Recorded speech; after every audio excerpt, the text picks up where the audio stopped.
Morning. Hey, Bill, how are you doing? Oh, that's always a can of worms. But I'm gonna start. I know you're recording, but I'm gonna start. You'll need to do a little talking. I'm gonna take my blood pressure. Got my blood pressure cuff right here. I'm feeling a little like maybe it's high, but as if you can feel your blood pressure, right? I can absolutely feel my pulse. I can feel for myself a state of activation typically, like how easy is it for me to take one breath or two breaths and feel calm? And sometimes that is easy, and sometimes it's really hard, where I just feel no, it's like there's still a lot of energy pumping, pumping somewhere.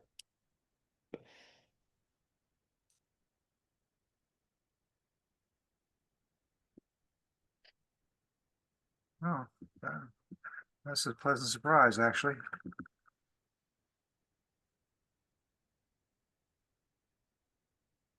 I keep a spreadsheet, so I'll put that in later. It was high this morning. Anyway, when I first got up. How are you doing, my friend? Um,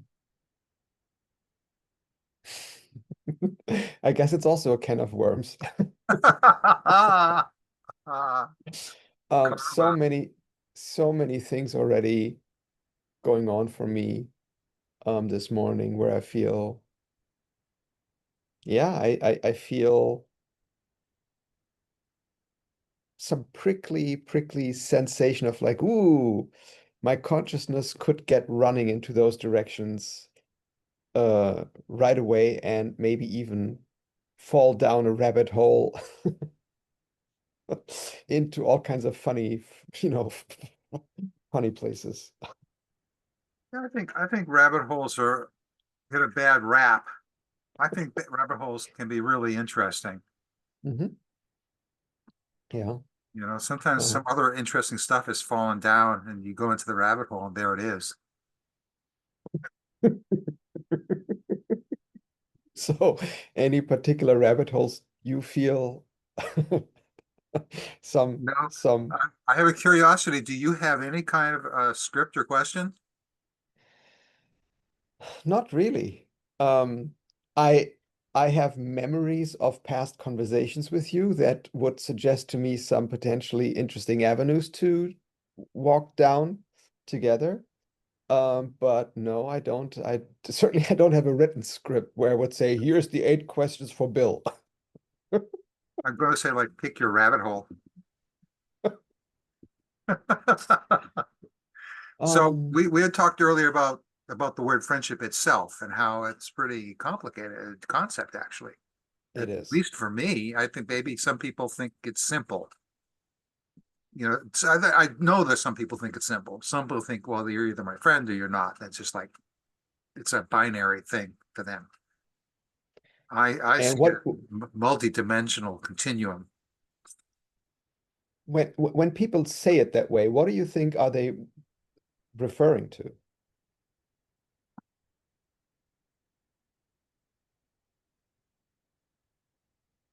My imagination is that their concept of friendship is actually pretty shallow. And it's a relatively low bar, and it's just like um, it makes it a simple decision for them. You either over the line or not.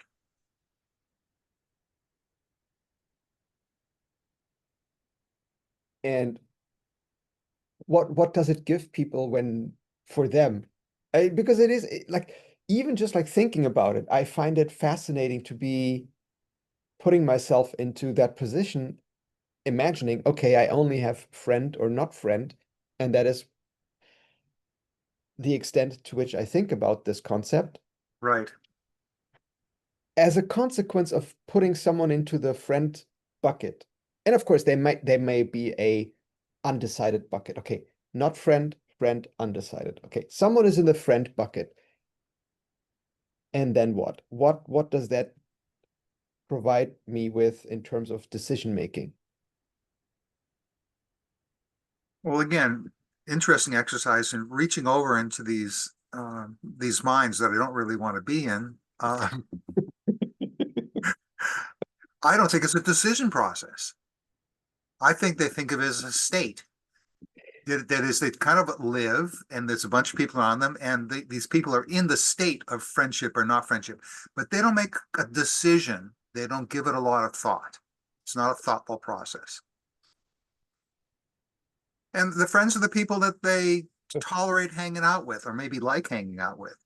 And the not friends are the people that they avoid or don't want to talk to, or or a problem at work or whatever. I don't know. There's a line.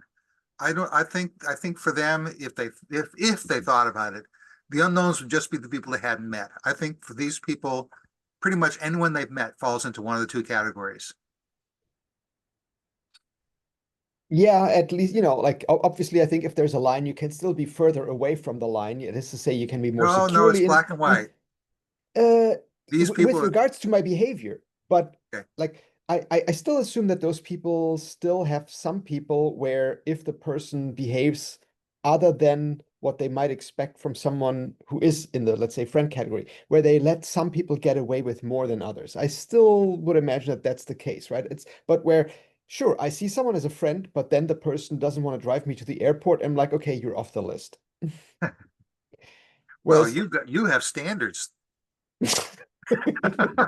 or whatever it is.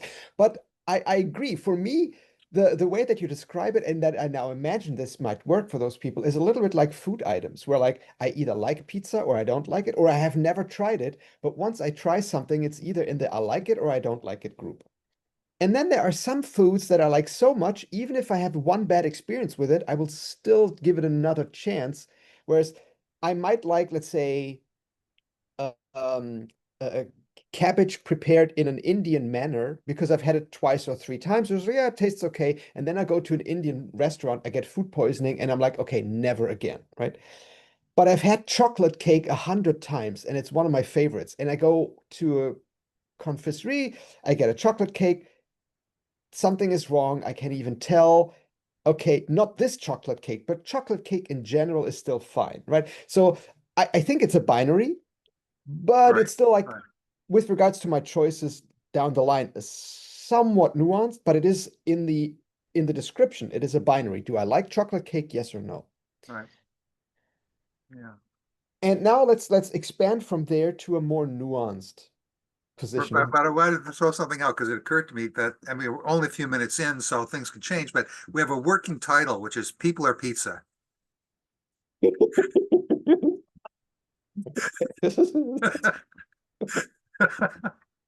Well, some people are definitely as delicious as pizza for me. That's for sure.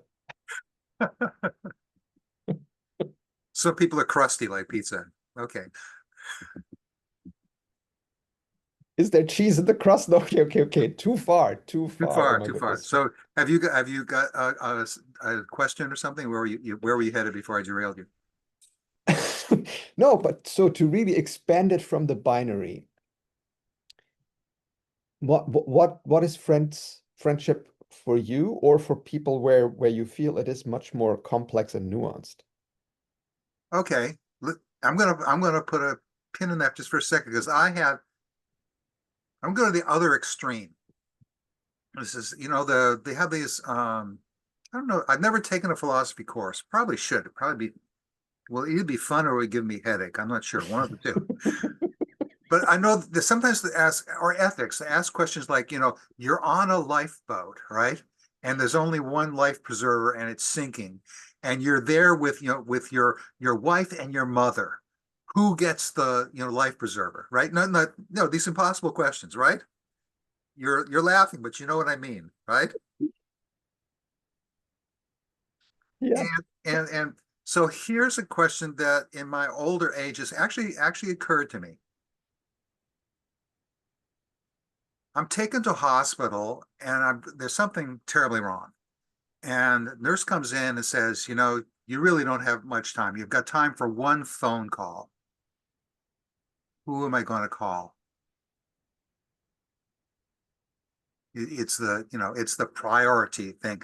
This is the Mhm. thing about friendship not being binary, is that if it's a multi-dimensional thing with axes and people are placed further or not further along certain axes, then there should be an answer. Who is further along the notification on impending death axis, right? This it's an interesting paradox for me because I think the person that I would likely call not being in the situation so that I can actually think about it because, lying in the hospital, Right, whatever the reasons that I only have 10 minutes left, I'm not sure how clearly I could still think in that moment. But given that right now I feel I can more clearly think, I imagine I would try to call the person who I would have the greatest regret not clearing something up with. A little bit like the friend that you mentioned who didn't tell you that she was indeed in that situation. And right. right, so with who would I imagine it would be the most regrettable if that person didn't get to at least still say whatever they need to say in those 10 minutes. And of course, I can then imagine, okay, that happens. I do that. I pass away. And then someone who thinks of me or of them as my best, as we're best friends, and I didn't call that person. Right, right. What's that person then gonna think? So it is a bit of a dilemma all in of itself, not with my mother or with my wife. I'm gay with my husband. Right, right. But yeah, and like these kinds of impossible to resolve questions, in part because I can't predict the future. Um, I might also say I'm not going to call anyone. If I have 10 minutes left, I don't want to have someone for the last 10 minutes yell in my ear, keep fighting, or whatever they Yeah, might want to say. yeah. Don't give up. Why did I push you out? So, but you know your mother better than I do. Uh, I find this an interesting exercise, which you can cut off at any time because I've already mind gamed it some. So let's say, because it dovetails with some other things, and I think some important friendship reasoning. So let's say I call the college classmate that I regret not having closer ties with, rather than um, my fiance or spouse or whatever. Because I kind of assumed that, well, I'm at peace with my spouse. We know each other. We're on firm ground, and they're gonna grieve, but they don't need this last call. But I got unfinished business, if you like, or just like wanna something to do there. There's something to resolve, maybe, or have closure, as we call it. It's kind of a cheap way out. Mhm. Because closure, again, is a very complicated concept, maybe. So, and I've rationalized that too in other ways. In different, slightly different scenarios, I get bad news, but it's not imminent. But who do I tell first?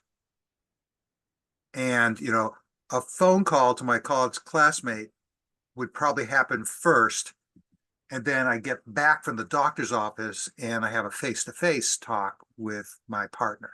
Okay. So, does that mean something about the level of friendship? I don't think so. That's a different process. So, how about this other thing where people write stuff down, right?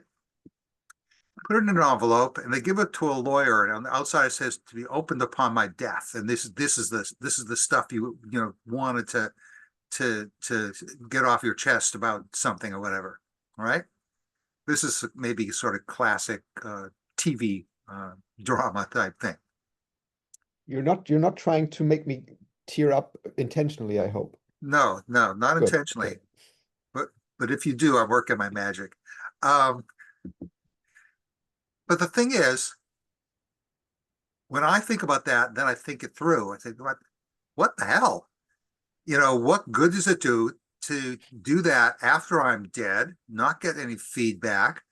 The person learns something about, me or our relationship that might have been useful while I was alive. What am I, hell am I thinking? But then when I go to the other extreme, right? Because I'm an extreme kind of guy from our planet. I think, well, why am I not saying this today? What is holding me back, right? What's the worst, as my mother would say, what's the worst that can happen? And so that's an interesting thought process for me, where then I come up across the obvious, like, well, is maybe someone I feel really close to, and I say that I can talk to them about anything, but in fact, my fear of the loss of attachment is great enough that I don't dare bring up certain topics. And what does that say? Does that mean that it's not really an authentic feeling that I feel that I'm really close to this person if I can't, I can't broach this one or two topics? What does it say? So my mind goes through a lot of those Hmm.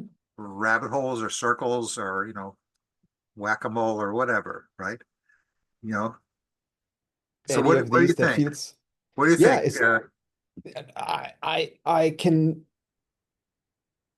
resonate or like feel the allure of a number of rabbit holes there. So let me pick out the one that for me is maybe the most juicy or like smells the nicest to go down.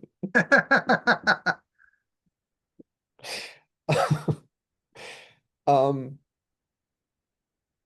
if I'm not telling a person that if anyone were to ask me, "Oh, how do you feel about this person?" Yeah, I feel really close. I feel really kind of we're besties. We're best buddies. And yet there are things that I am not telling this person. Yeah, well, what's going on there? Yeah, so what's going on for me? And it could be a number of things. By now, given what I have in the past disclosed to people and how that went and how my experience with it has gone, especially in the last few years, I generally don't think it is about I am afraid that they would abandon me. That is no longer, for me, the Right. primary thing going on, but it can go on. And in fact, with at least one person who really is a very, very close friend of mine, in my experience at least, yeah, there was a bit of a shock moment, like about 2 years ago, where I had this experience. Oh my goodness, what if he's slipping away? And where it did hit me pretty hard for a couple days, and then it resolved. But instead, so I'm not telling someone that I say I'm really close to, I'm not telling that person something, let's say my husband. What is going on for me? And I think it has more to do with my estimation of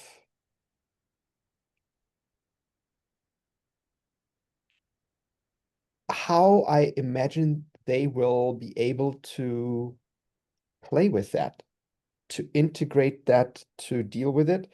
And if I feel I haven't figured out a way of saying it where I feel at least some sense of like that is going to be good for them, I probably don't want to do it. Hmm. And so, for instance, if I notice a good friend is doing something that I feel, in my estimation of Yep. who this person is, what their situation is, where they may want to go, what their skills capacities are, what the risks are of the consequences of that, what they are doing or what they want to do. And I really feel on balance, my understanding of the situation is if I were in your shoes, I wouldn't do that, or I would do something else. And yet I may not say something. And I think it has to do, yeah, with me really still evaluating it moment by moment. Not even what is my role as a friend, but how do I fulfill that role optimally? And still learning, very, very much learning. How do I tell a friend something like that? Because it's not an easy thing to do in a way where the person feels the only horse that I have in the race is your well-being. That is the only thing I care about. Right. Because the person may have gotten so many messages from other people who have criticized that behavior. And it is in part that they do that behavior almost to prove to themselves, I can make up my own damn mind. Or it's a compulsion they can't control anyway. Or something, right? And Yep. let's really make this about, okay, I have a really good friend and I think they drink too much. And I really think that. Hmm. Will I go to them and be like, yeah, you shouldn't be drinking? Well, probably not that way, because then they may just decide, yeah, that's not a good friend for me. Okay, it's like then I lose every access, right? If the door closes, is that what I wanted? And here's the thing, there are probably some people, not necessarily, but like I imagine Jordan Peterson style people who might say, yeah, but the truth is still better because if he loses you as a friend, maybe that's going to be the lesson. And maybe he's right. I'm not saying that that person is wrong. All I'm saying is it's not my style. Right. My style is much more, how do I figure out a way of communicating to this person without it being a demand? Here's what I see going on in your life. And Hmm. I imagine that a reason why you are drinking is whatever I think the reason is. And it really hurts me to see that. Mm. You know, And of course, when I hear your story, I just like I want to solve the problem myself. I want to give you unsolicited advice because I feel that. So and I know you got a brain. So I think you're like, for example, and you're thinking like, what is driving this? You're ahead of your skis, as they say, right? Whatever. I mean, the first here's the brainstorm or whatever. For me, the first thing is like in some correct reasonable situation, it's like, do you really need another drink? I'm concerned about how alcohol is affecting your health.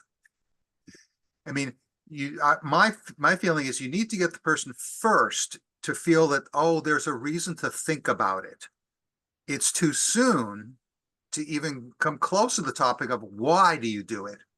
First, they have to recognize that it's a behavior that maybe they want to modify. That's just me.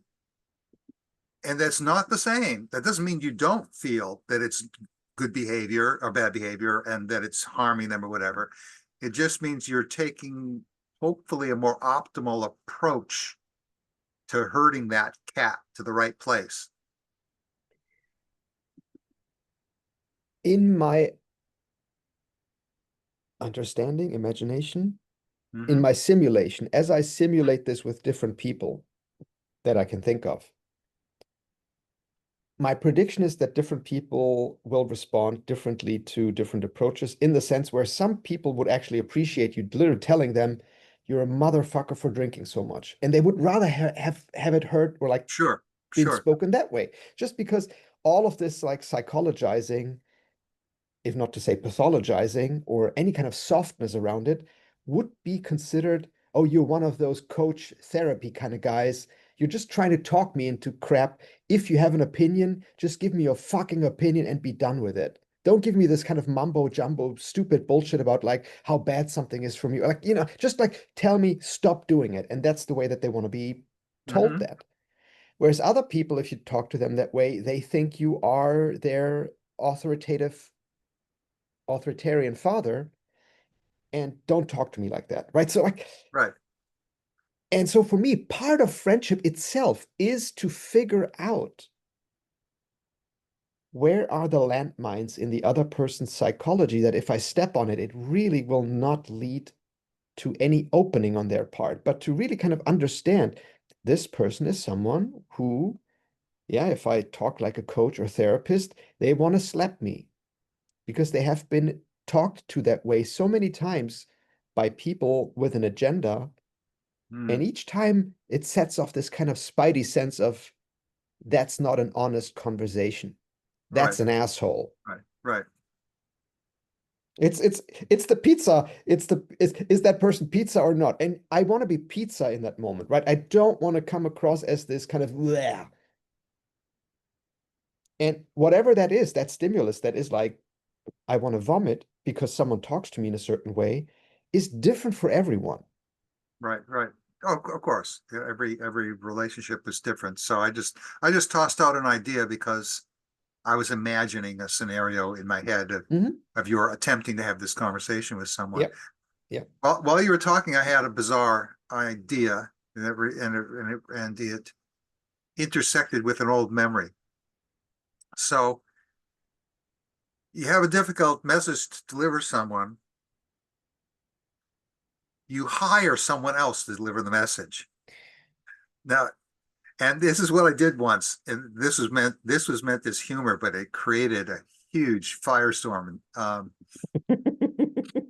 I hired a big chicken to come to a Christmas party at the company at which I worked, and they were instructed to run around and say, "The sky is falling, the sky is falling," and then leave. Okay. Now, the fact is, I was aware that upper management was having some kind of serious meetings about the future of the company. So this was maybe not too subtle signal that other people know. And in fact, within a month, the majority of the people in the company, including myself, were laid off after the lavish Christmas party that had already been arranged for and paid for, with money that they didn't really have. So yeah, hire a chicken to knock on the door with with a bottle of sparkling cider. Okay, and say you really should be drinking more of this and less alcohol. It's just a wild Bill idea. No, and I I love it for many reasons. One is it really has this flavor of there's something really important I want someone or some people to know, but I don't want it to be mixed up with the precise channel or with the precise mechanism of delivery or anything. And of Mhm. course, I still want it to be effective. So it needs to be enough attention grabbing. I cannot just send an email that everyone may ignore or something, right? It needs to be, and you could have hired someone who flies outside of the window of the party with a plane that has a banner saying like this company is going down, right? And then people would have been Right. like, "Oh, did you see that?" And it was same effect, right? So like for me, the exact method of delivery is then less important than the separation of the message. And I'm not the one who's sending it, but it clearly is like whoever is sending it has put enough effort into this for me to take it seriously. This is probably not a joke. And if I can accomplish those things in that manner, fantastic. Um, if I have marital problems, I don't think I would want to hire a chicken that knocks on my door and does little dance in front of my partner, saying like divorce, divorce, divorce, divorce, or something. It's just like, okay, that's maybe not exactly the method I would choose in that particular case. Yeah, that's a rabbit hole best not visited. Um, but by the way, I like the fact that you kind of turned the idea into something interesting. I know a follow up. So I think in my mind it was for the other employees and the sky is falling sort of phrase really is often like a false alarm, right? It's like the boy crying wolf when there isn't a wolf. Like you run around saying the sky's falling when it really isn't falling. That's what Chicken Little does.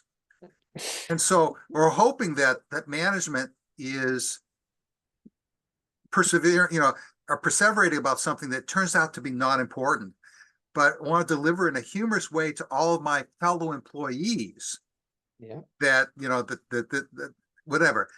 Now, the fallout of this, by the way, was I did this Yeah, anonymously, and they tried very hard to figure out who had sent the chicken. They never did figure it out. until today. Uh-oh, my secret's out. Well, I didn't tell you the company.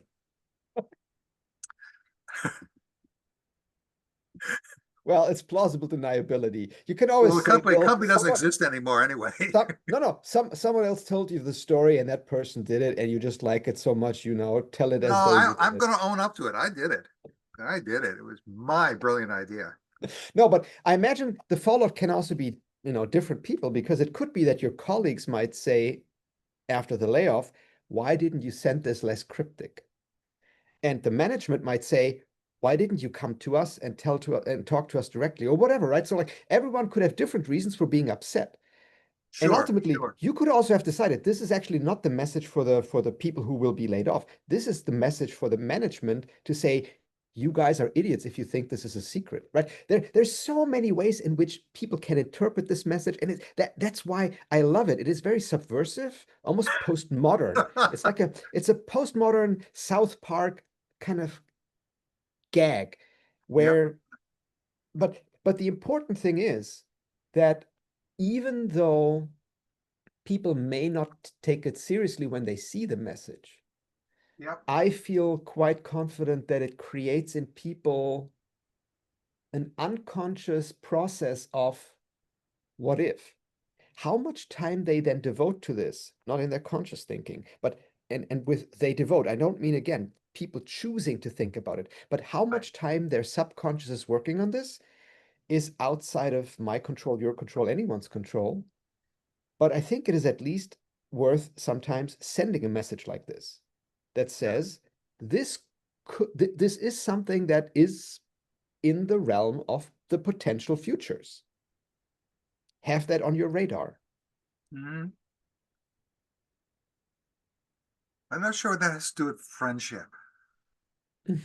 Um, well, I got off on the message delivering thing, like delivering difficult message um, thread, no, rabbit but quite hole. honestly, I would say that a lot of the times when people don't share cat videos or fluffy otter memes with people on the internet, but they share a kind of like meme about something that they feel, oh, Bitcoin is going down, or what I think all of these messages that, especially if you share them with individuals, I think they have that quality. There is a certain quality of like, I want to point out a danger, and I don't know how else to do it other than with this stupid meme that I Hmm. found that conveys this to me, like Chicken Little saying the sky is falling, and I'm passing it along to you for you just to consider. Have you thought about what makes you safe in the future? Right? And it's not a specific message, but the message is just like, I feel I want my friends to be aware, yeah, the future is uncertain, period. Right. And that's okay, right? Every once in a while to at least just share, don't be too sure about the future, guys. And especially if you think you're surrounded by people who think, oh no, it's all rosy, champagne. Exactly, champagne for everyone. Roman decadence. And then you just point out, yeah, maybe not. I think that that has a lot to do for me with friendship because, yeah, I want also people like that in my life that in any domain where I'm too cocksure of my like choices, they gently nudge me, but like, yeah, here's something going on I think you should know about. Here's the article about uh jumbo mortgages that or like the next financial crisis that I read. So like just give it a read and see what happens to your mind after reading. Right. Hmm. And that doesn't mean that all of the colleagues that you sent the chicken to were your friends. Well, is it not something? I was really just suddenly thinking, well, they were, and then um, in some respects, they were my children. I was the senior member of engineering department. Everyone looked up to me. I didn't have my title that was much higher than everyone else's, but everyone knew that I had the ear of the senior VP of engineering and that, you know, that I would be taken seriously when they wouldn't. If they had an idea that I passed along, that it would, would be more likely to be adopted. If someone was, whatever it is, I was the guy. I'm the, proverbial wrong role, but like the secretary behind the powerful person who actually, does all the scheduling, knows everything, and actually has the ear of the boss. Is really the influence. And so these kids were there. They were younger than me. They were kind of like under my wing, and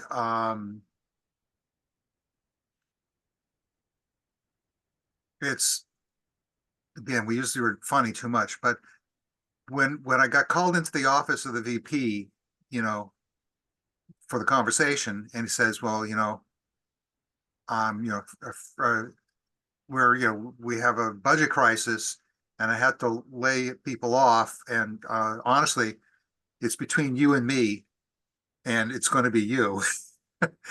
And we were laughing, but yeah, of course you're gonna, and he said, but of all the people I'm talking to today, you're the person I'm least worried about. I know you're going to land on your feet. I'm really worried about the others.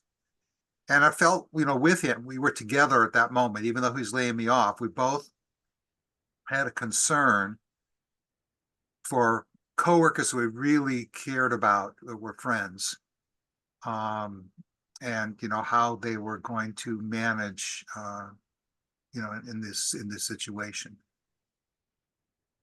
And in a way, this I I cannot say if that's the way that your mind works, but Good. the hypothetical that you brought up with the single life preserver and the mother and the wife. Imagine it's two best friends. And if you have one or two, but not three, right? And so what do you do? And yeah, I think that friendship,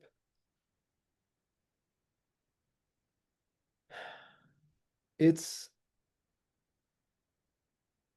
it's not that I would say it has a fuzzy boundary, but there are clearly like boundary conditions, just like with almost every experience or with every value, with every longing that I have, that it reaches a cliff at some point. And I certainly hope that in my life I will have as few of those cliffs as possible, where it just feels like an impossible decision to make. Like, what am I supposed to do with that? Where no matter what I choose, it seems to me I have to betray one of my values because fuck, is this a stupid situation? And then to have the experience that as you're talking to the person who is affected, that Mm-hmm. that person actually understands your dilemma, your predicament, and is not cross with you. I can only assume that this VP of engineering,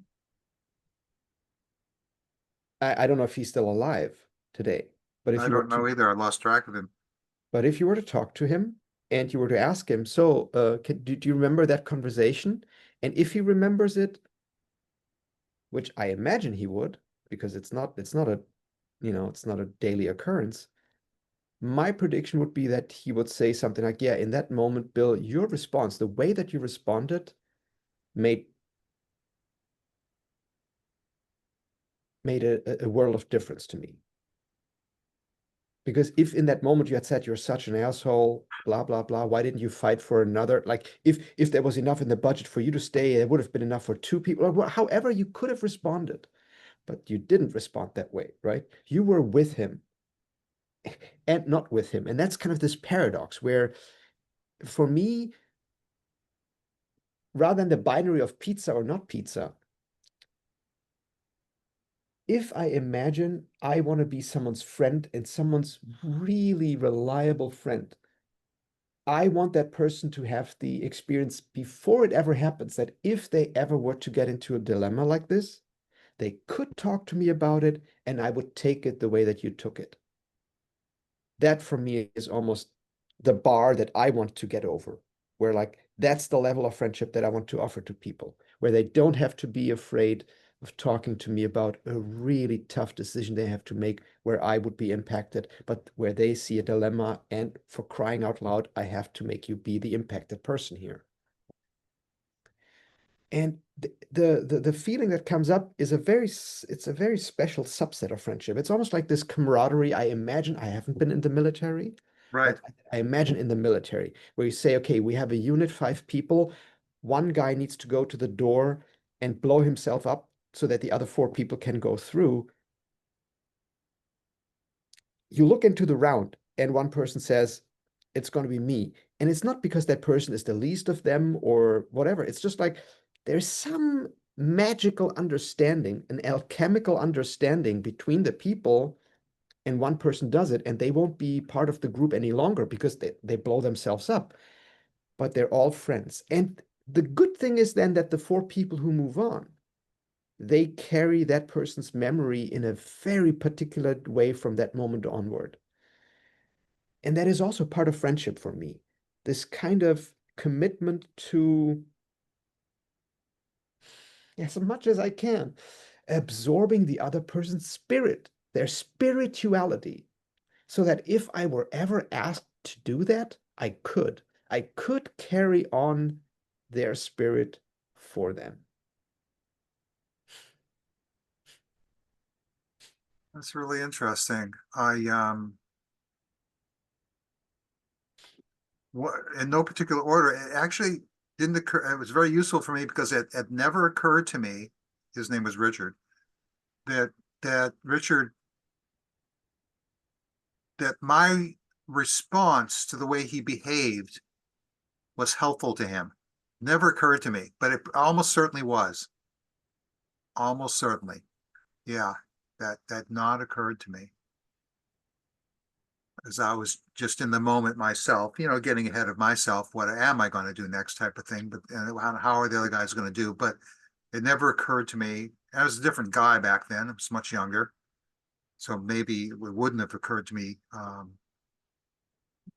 the impact that I was having on someone else. Um, yeah.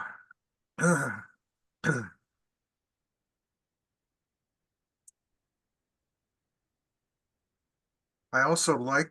I wrote a couple notes. I like the word longing, which is the same as Mhm. want, but it just feels like longing just feels like a better desire, than I want something. To long for something is more, it pulls on my heart more. Oh, yeah. Um, and the idea of conflicting values, and maybe I'm going to imagine that you're going to resonate with this, but I'm going to pretend that I'm not going to assume that you do. Um, I get into a situation where I have flashes of like these sci-fi movies where like the bad computer or something is like given an unsolvable problem to immobilize it or whatever, you know, because it's doing something, sometimes I feel like I get into a loop like that. Like I'm a robot and I've got the 3 laws and I can't do A without violating C. And you get into a loop and you cannot get out.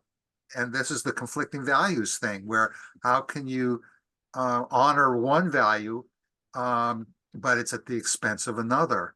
And Yep. I don't know whether it's universal that people have trouble with that. I'm pretty sure I know at least one person who has no trouble with that at all. But I think you know who it is. If if the color orange Yeah, feels exactly.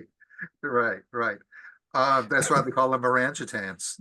Um, so, but um, I think some people, well, clearly, there's again a spectrum. Some people deal with dilemmas better than others, have more of a, you know, it's in the hands of God idea, or whatever what must be must be, or they find a way to do it more easily than some people who Hmm. just struggle. I'm a Hmm. person who struggles. Um, in fact, I mean, I'm struggling with that a little bit this morning. I mean, Marilyn's in a pattern that's not good for her. And we promised each other to help each other, have good health spans and also, good lives. And, but I haven't found a way of approaching the topic with her. Um, Late last night wasn't good. We were too tired. And I said, okay, you know, let's get some rest, have some breakfast, and talk in the morning. But the morning got away from us. Um, I was 10 minutes late to this meeting. So we didn't have the conversation that I had hoped to broach somehow. And so that condition still like persists. And this comes down to like unsolicited advice, free will, manipulation, all this stuff, right? Hmm. Like, Hmm. I'm not going to infantilize her or whatever. I mean, but so yeah, should my parents had this thing like you can't teach experience. Like I would announce I'm going to do something and they would think it's not a good idea, but they say you can't teach experience, so you go ahead and do it and you'll learn that you shouldn't have or whatever. But I also know that if I told my parents, hey, I'm going down the street tonight to play Russian roulette with my friends, they would have said no, Hmm. right? And so there are lines. And at what point do I tell someone, I don't want to interfere with your free will and you're making your own decisions, but I think you're making a bad decision. And here's a suggestion for what a better decision would be. And when do they take that the way it's intended? Um, I have a couple thoughts coming up, but my question for you is almost, is it okay to take it out of the immediate context with Marilyn and rather talk about it in the more abstract, like with any good friend? Because again, I see so Sure. many situational factors that play into this that in a romantic relationship are complicating factors. And I want to start, I know someone's ignoring a health condition that yeah, exactly. they were going to get it diagnosed, and then Yep, the yep. appointment got bumped, then it never happened. And I And with that person, if I'm not in a romantic relationship, I think my first pass of approach might be something like, hey, I'm seeing your behavior in this situation, and I have such a hard time to make sense of why you're not doing what I think you could be doing. Would you mind thinking this through with me? Not for me to tell you what to do, but really just so that I understand why you're doing it. I would love to be on the same page as you, because then I feel no longer conflicted. As soon as you can tell me what is going on for you in a way that I can understand, we will be on the same page again. I just don't fucking understand what is going on for you there. So well, if you tell me you they want may to not play Russian understand roulette, either. They may not be no, withholding it from you. They may not understand either. exactly. So, but it is an invitation. And of course, they can then say, I don't want to explore it. I want to play Russian roulette because I feel reckless. And I don't want to even explore why I feel fucking reckless. I just feel so upset about life right now. I want to just like, and I can't smack you in the head because you're my friend. So I'm going to play Russian roulette because I'm feeling reckless. Okay. I still would hope that you don't do it, but at least now I understand just how crunchy your soul is on the inside right now, and that the only way you feel you can get over this crunchy feeling is by playing Russian roulette. I still think it's a terrible idea, but at least it gives me a little bit of a glimpse of access into what is going on for you. And of course, the other person may not even be able to say that, right? The other person might just be like, yeah. But still, with a friend, that would be my first pass approach. It's just like, I feel disconnected from you because I can't understand you, and I would love to feel connected again. And the way that I believe I would feel connected is if you could explain to me what is going on for you. Yeah. But you're playing right into my rabbit hole. So here's the next question. Reciprocity. If someone's my friend, what that doesn't necessarily mean I'm their friend. Hmm. And then so Yep. these conversations aren't the power dynamic isn't equal, if you want to call it that. Yep. You know, Yep. someone has like more to lose, or someone has more power. Someone, is going to be taken more seriously, whatever it is. Even if it's a friendship, it's not Hmm. necessarily perfectly balanced, right? Yep. So what do you do? What if you do if it's unclear? Oh, I'm interesting. It's interesting. I am getting a text from someone that is on my mind. Is it possible that I'm exerting some kind of mind influence? Anyway, so that's another thing, and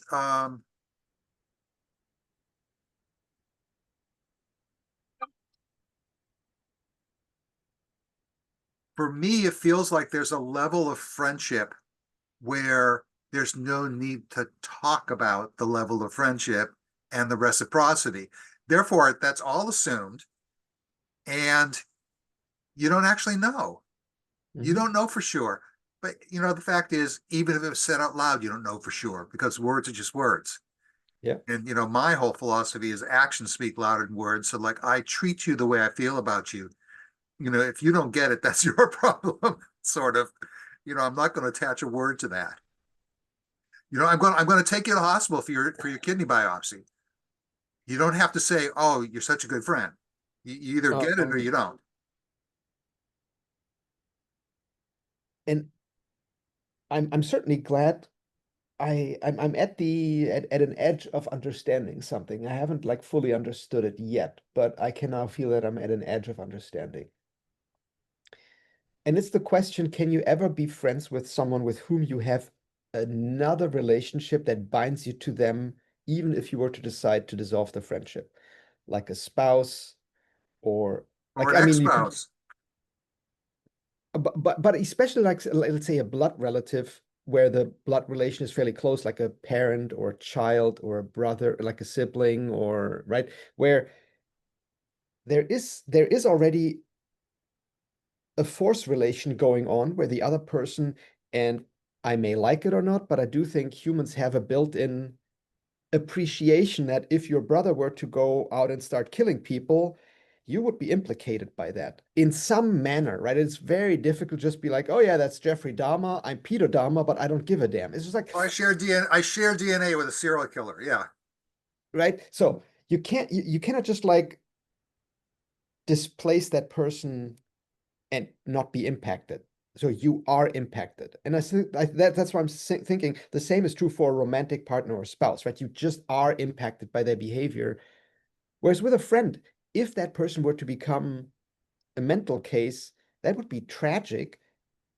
And you may still feel you want to help this person, but you're not responsible in a kind of like automatic implicated way by whatever they do. It is still their decision, right? And that for me is one difference. So the approach that I mentioned before, I could do literally with a person on the street and say, you are doing something that leaves me feeling very strange about what I'm seeing here. And I would love not to feel that strange. I would love to feel different about it. So, do you mind telling me a little bit about what's going on, right? That approach you can take with anyone, including with a friend. Hmm. But part of the reason why I can do that is I'm actually not really impacted in the end in this kind of like moral dilemma way. Whatever they decide is still their decision completely, and they own that. Whereas with a family member, parent, child, sibling, yeah, whatever they do will somehow get back to me whether I want to or not. So there is a different force going on for me in my Okay. experience. And you know, so with a spouse, yeah, if they have health patterns that really kind of, I feel okay, they're gonna go to their grave much sooner than is necessary. I have an agenda.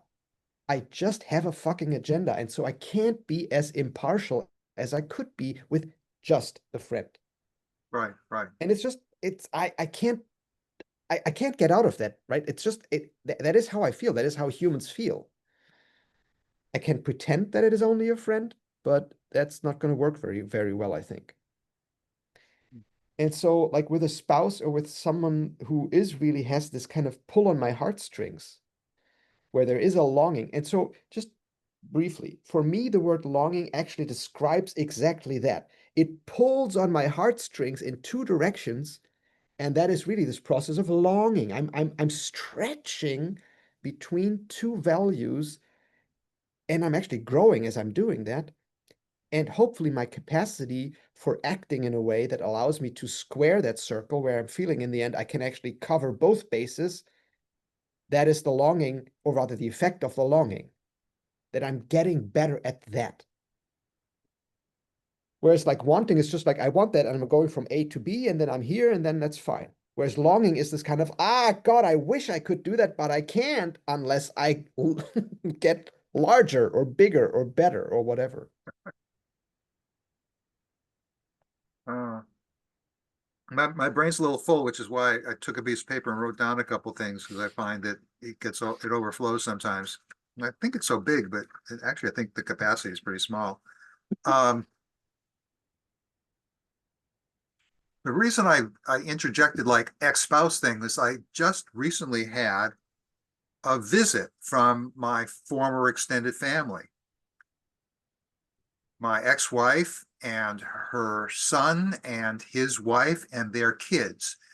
And the kids still consider me and will always consider me grandpa.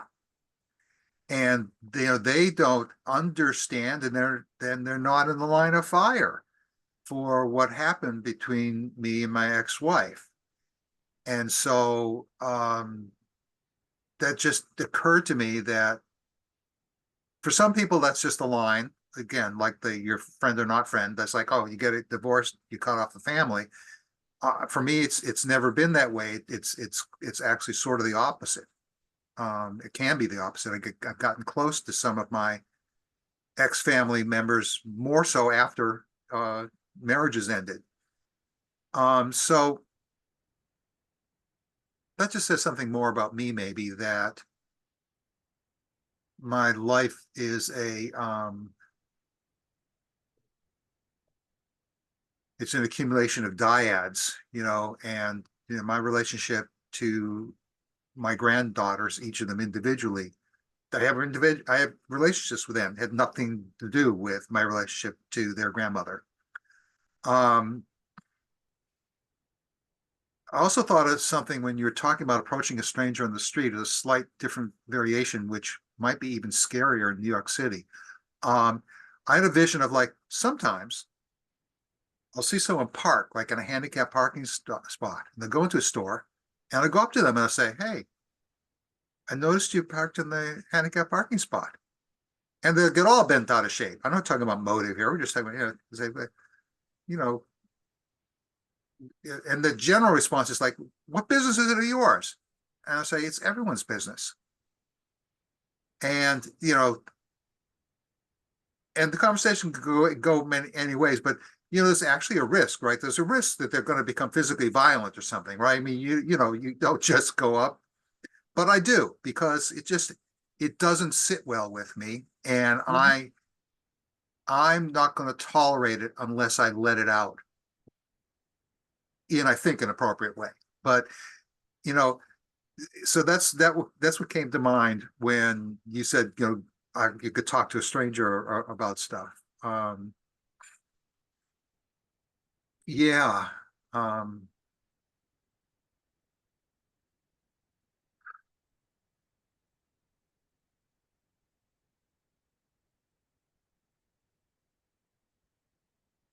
it's maybe the lack of. I'm circling back. It may be the lack of certainty in the reciprocity that makes it hard to raise subjects with people. Like, there's something feels risky. Don't know why. And actually, if you can okay, think, your other point, and again, I'm supposed to be like, we're from the planet of logic, right? I'm supposed to be a logical person. In my experience, it's extremely rare that I've ever risked saying something to someone that I'd been holding back on, and then that there'd been a bad consequence. So if my experience has not been negative, I have not put my hand on the stove and gotten burned. Why am I not putting my hand on the stove? I mean, you're just saying, what holds us back when we haven't even had a negative experience or a lot of negative experiences? Like the intellectual side says, you should be able to do that. You've bungee jumped before. Why is this one bothering you?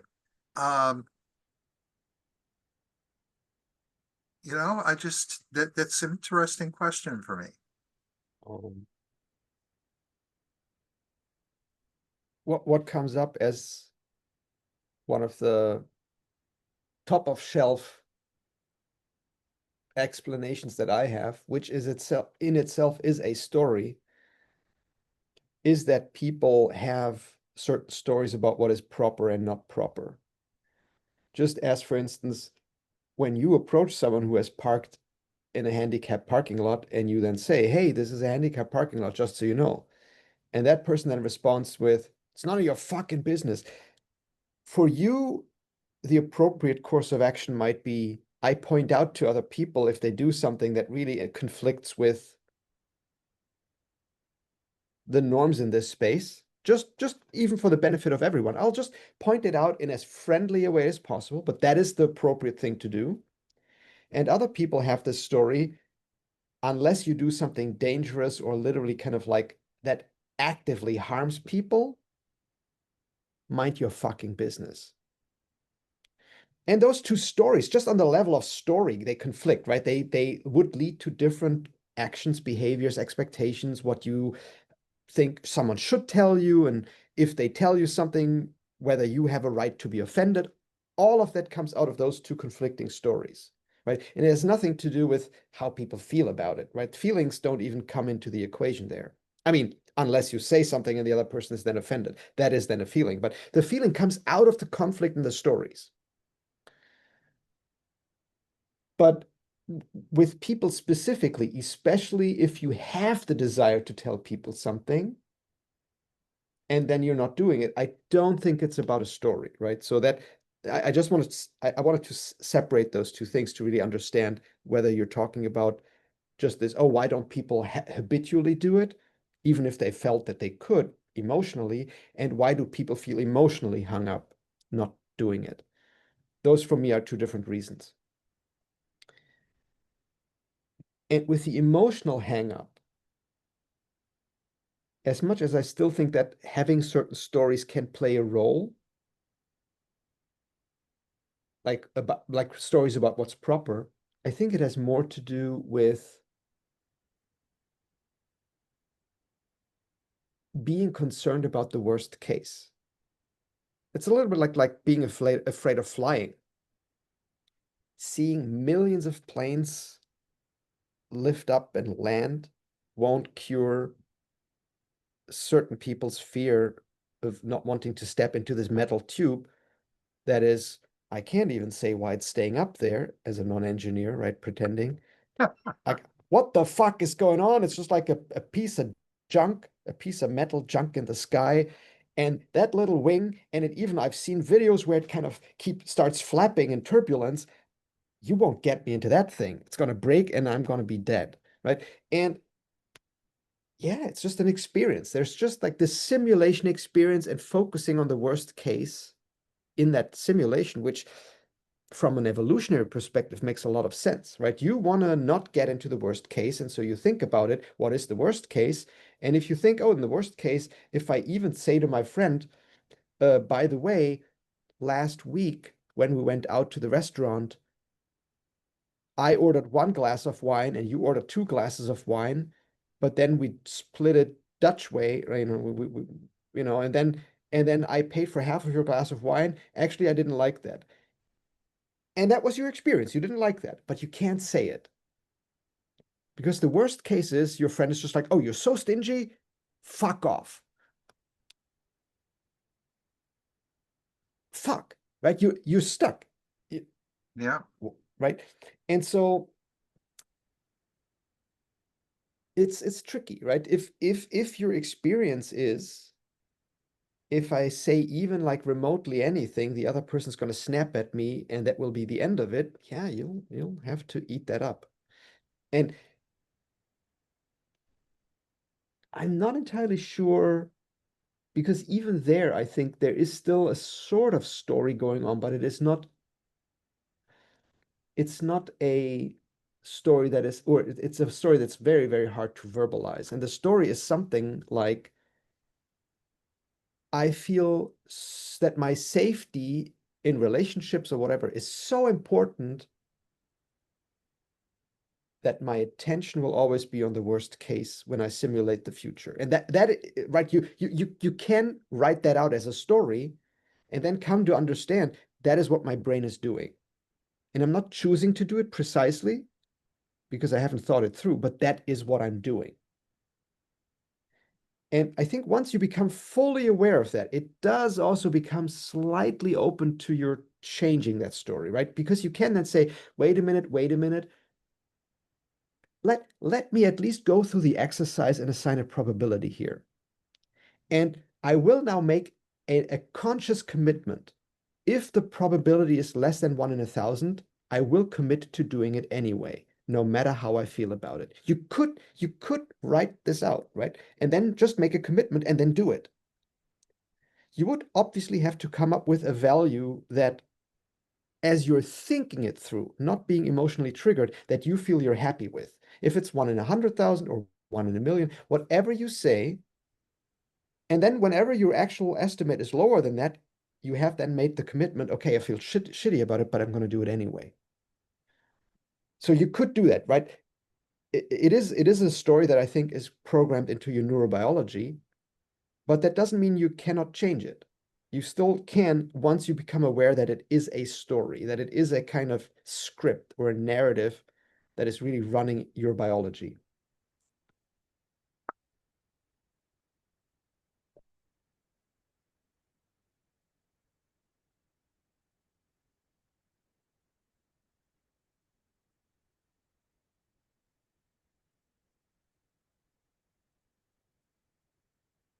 Part of my brain is thinking about how I'm going to reply to that text, but it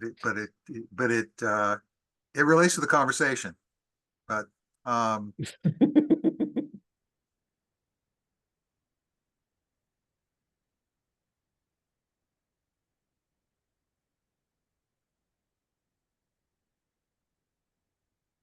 I think that the idea of catastrophizing, which of course none of us does, um, but it kind of, but it dovetails with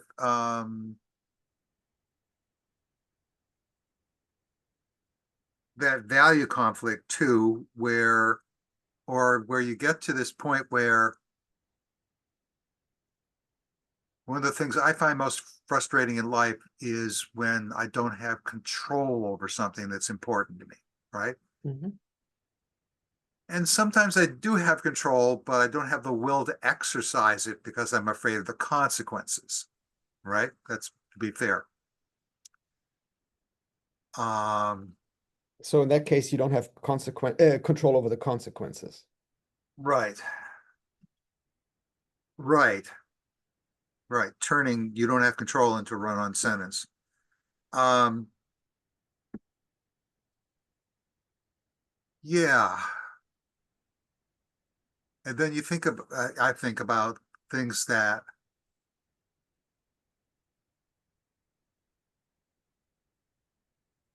this is a terrible analogy, but I'm having trouble shaking it. So you grow up in poverty, imagine, and and you accumulate some kind of wealth, you become a sports star, entrepreneur, whatever, And then there were two kinds of people, right?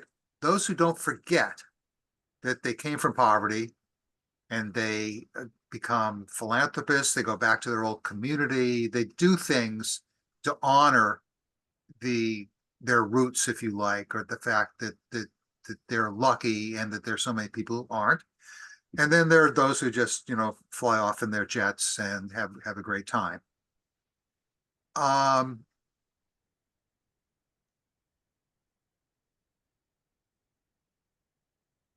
and maybe among those, there might be someone, again, maybe separating the world to two kinds of people, those who fear that it's all going to go away. The company's going to collapse and I'm going to be poor again.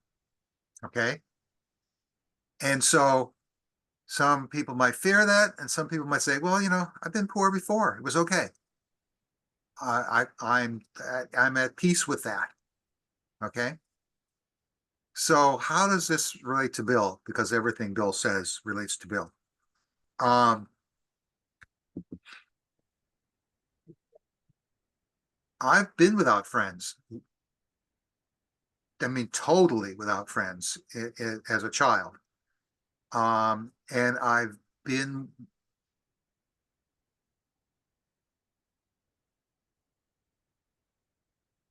and certainly I've had periods of my life when I've been what I would call coasting, or some other people would call surviving, where I didn't really have fulfilling relationship, but I was okay.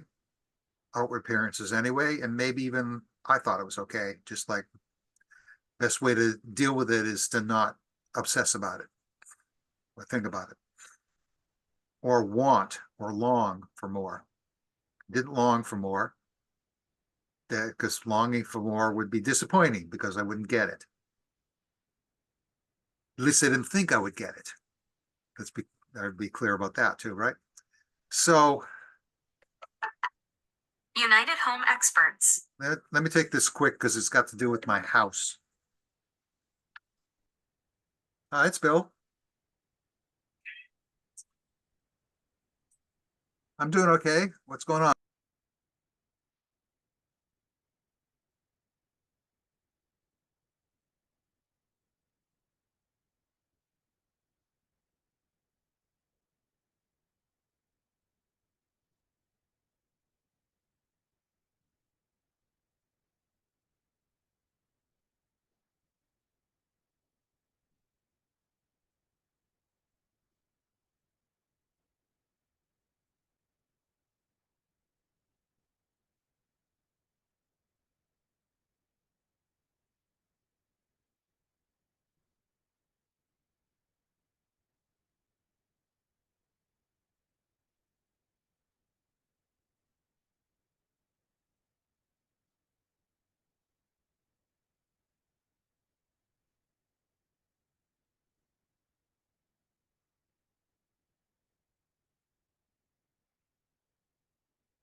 Yeah, house stuff. Trying to get a quote out of my guys to do some exterior carpentry, and it's kind of dicey. Um,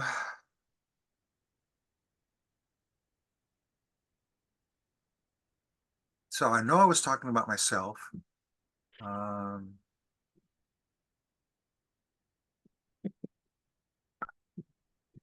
yeah, why don't we just, but that would be totally further on the autistic scale, like the whole say everything, total honesty thing that, we know doesn't really work in the real world. Um, you do have to filter stuff a bit. Choose your battles, pick how you approach things. Yeah, it's interesting because I'm breaking the fourth wall now by saying um I've almost felt like given that you muted and unless you said something really I'm not a lip reader, so I can't say what you said. But if you think you didn't say anything too private, I would almost leave everything in the recording in the end because Oh, I didn't this think is I didn't think discussion on the side with my home contractor was relevant, so I just didn't no, want. it's not about relevance, but when you said about saying everything all the time, and you said it's a dicey negotiation, or it's a little tricky. And clearly the guy who wants to come for the carpentry, right? You wouldn't consider him as a friend, I imagine. No. And but I've had this conversation via text message with a friend the other day, Monday, and then yesterday I posted this on my Substack where I described what he said. He thinks like, yeah, that sounds dangerous to him. Where he said like, there be dragons, but I think for you that's utopia. And I tried to express, so what is the utopia for me? What are the dragons that I actually feel would be great if I could not slay them, but like get a handle of? And if I imagine that I could speak to the guy of a service that I want to come into my apartment and let's say fix the dishwasher, but then in the conversation, it really becomes clear to me this is a tough one. It's a tough cookie. But how can I still approach this person as though it is a difficult friend of mine, where I don't necessarily have to write this person off as like, yeah, it's an asshole. But we don't have to go down that path. But at least the there's almost like some juice in that for me in and of itself, which is, and I used that uh, uh, um, image last night. I had a conversation with some people, and at the end we had, as we were like just chilling out, I said, yeah, if I imagine, for instance, I find out my neighbor is actually a serial killer. Can I have a conversation with that person about that where they're not likely to kill me and where they're at least considering changing what they're doing and whatever, right? So that's the extreme case, I would say.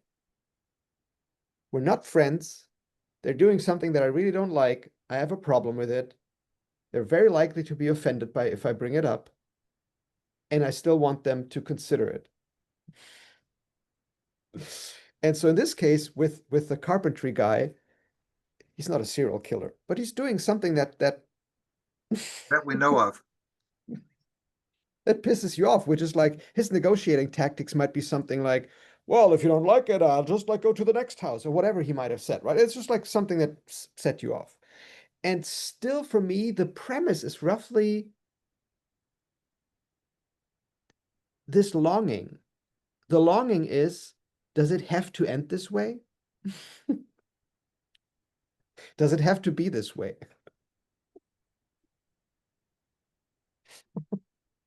Or do I now have to strong arm him and say, like, well, I'm on the city council, and if you don't come to my house and do it for half price now, I'll make sure you'll never get a job in this goddamn town ever again.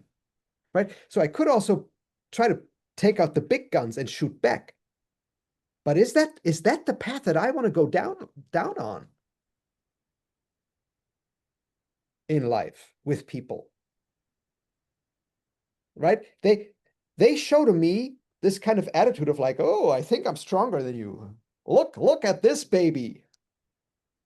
You don't stand a chance, so you better do what I say. You better give me those 1,000 extra bucks because otherwise I'm not gonna come to your house. See, sir? And of course, I can then try to flex my own muscles. But is that the way that I want to treat people?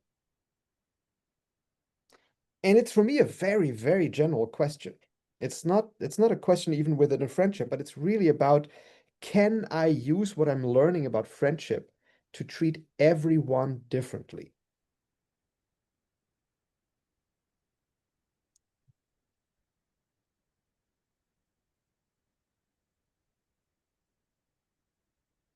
And if for a moment I just pretend, no, the guy at the carpentry and I, we are actually best friends. He just doesn't know it yet.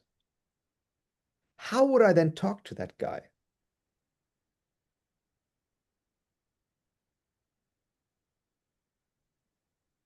Yeah. Because that's also just it's just a story. I just have a story in my mind that's either, oh, that's an asshole, or that's my best friend.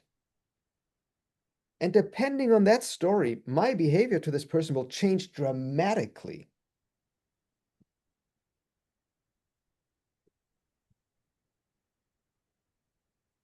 It's interesting listening to you, and I would definitely say it's definitely a story because you don't have it right, but which is fine. It's a story. It's interesting. Um, Exactly. um, and I don't think it's important to correct it. So,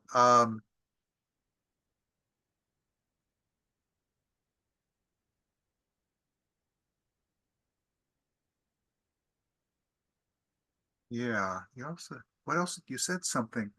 Oh, you like, yeah. So I don't know what word to attach. I don't know what word to attach. So the whole like, you're actually my friend and you don't know it yet thing is just kind of, you could substitute a couple things. First, you could substitute something, you substitute different things for friends. So friend, you know, so any place on the spectrum, right? You just, you're my soulmate and you don't know it yet. Okay.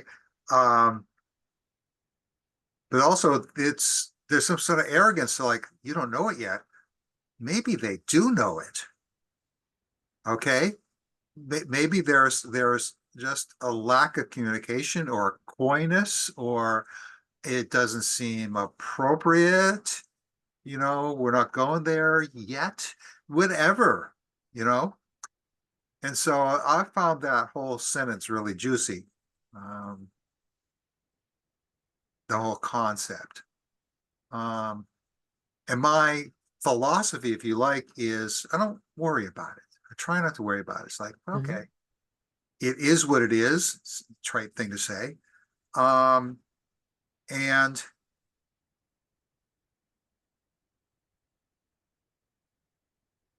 if I'm really on the right wavelength with this person, or enough so that it'll it things will play out the way they ought to, or things will be okay. So don't agonize over it. And oh, Bill, it's like something is now coming up for me, which for me would be juicy, but it's because it's like, what is the limit of friendship that I actually feel I want to communicate as a boundary? Because that I think part of the issue that I'm having, that my friend on Monday pointed out to me, where he said like, yeah, you that's utopia. No, he didn't say you're an idiot, but he said like your story is too rosy-eyed, it's too naive. And I agree with him. It is. At this point, it is. And what I need in that story, at least, and there may be other things that I still need, but at least it would be something where I have very clear for myself, here is the limit of friendship. And there are domains in which I think I could say that. So let's say I have someone who's my best friend. We have a great time. We're at it for like 12 years. And at one point, unbeknownst to me, the guy develops a gambling addiction, a drug habit, whatever. I don't know about it yet. But he somehow gets access to my bank accounts. I don't know, like he figures out, I don't know, something. And then he plunders all of my resources. Motherfucker.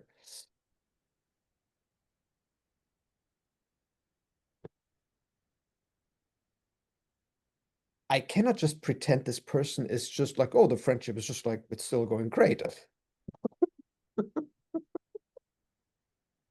That would be not only foolish, it would just like be a complete rejection of reality. It's just like whatever happened here, it needs addressing. And if we don't address this in some meaningful way, and here's the thing, if I were to figure out, okay, now that this has happened, you plundered my bank account,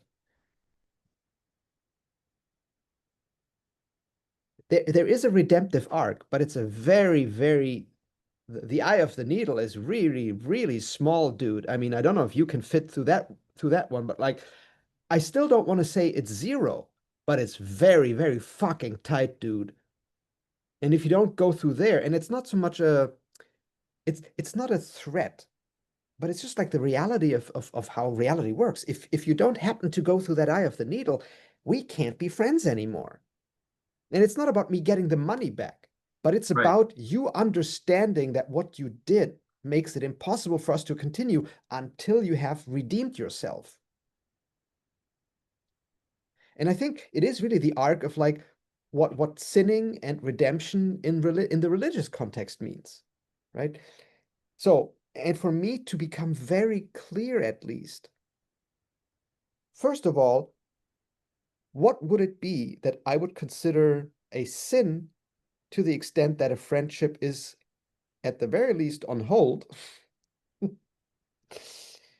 And what would redemption look like? Because I think once those things have become clear enough for me, then I think I can treat the guy from the carpentry as a friend. Because I can then communicate.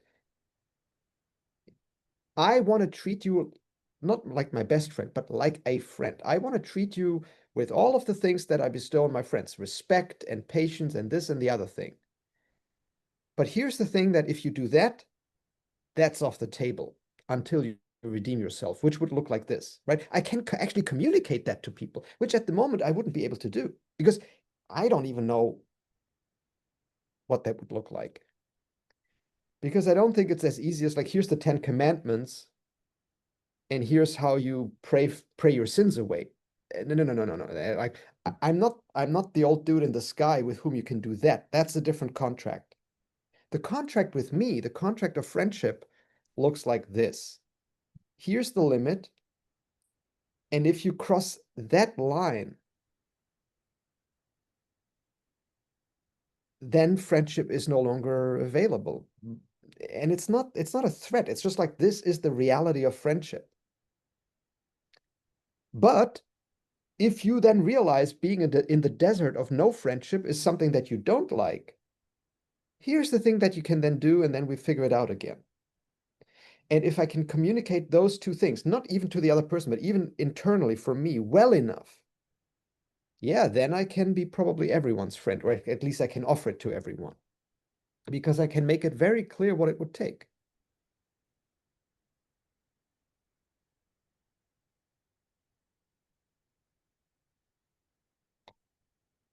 So this is a spoiler alert. This is a rhetorical question. You think that you could be a friend to any person in the world? If so, let's already assume they have already done something before I get to know them that, according to what I would say are my principles of friendship, that I haven't discovered yet, right? So I'm not saying that I have them, but I think that there are principles that are discoverable, where if I plug them into a script, a story, where I either feel, Yes, I can be this person's friend, or I can't be this person's friend. And my feeling will just reveal that to me as I plug these things into the story. I Okay, so haven't there are discovered them yet. people that you can't be a friend with. No, until they would be willing to redeem themselves.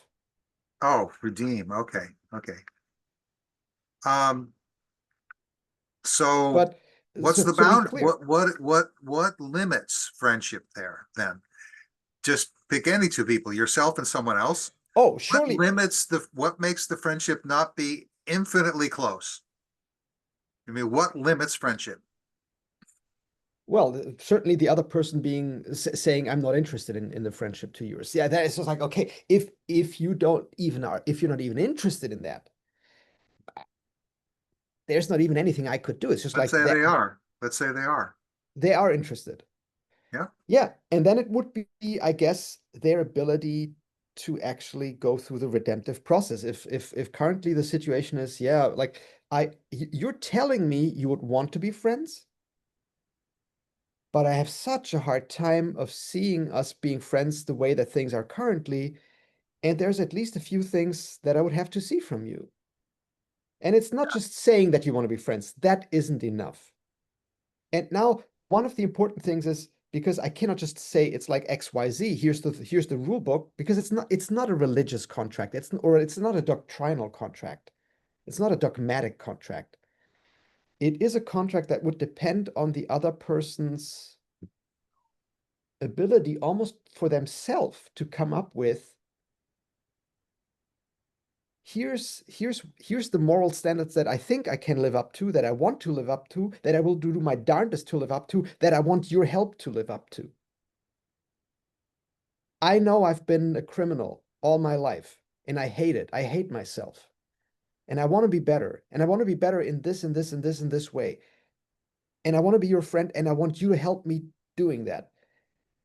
And then making the experience, wow, they're actually like they're asking me for my help, and they're taking me up on it.